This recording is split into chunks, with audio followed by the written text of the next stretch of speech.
Hello everyone, so we will talk about Apple Notes today. I would like to show you the good features on the Apple Notes that can help your work with it. So let's just right away open the Apple Notes, slide your screen into the left side, and then you just need to type Notes on the App Library search.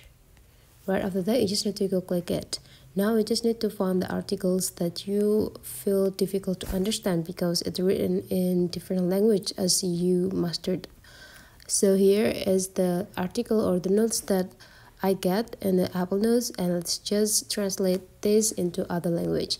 So if you want to translate them, it's so easy. You just need to go click all of the tags here, blocked everything on this Apple Notes, and they will pop up the options right here, and then you just need to expand the option by go click this side, and there will be a translate option, so you just need to go click translate.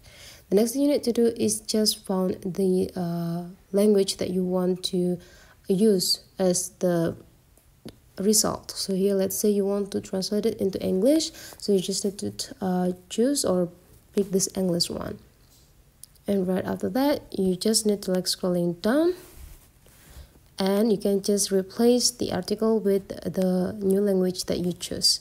So that is the way how to translate the notes on Apple Notes. Hopefully today's tutorial is useful for you. So thank you for watching, and I'll see you for the next tutorial.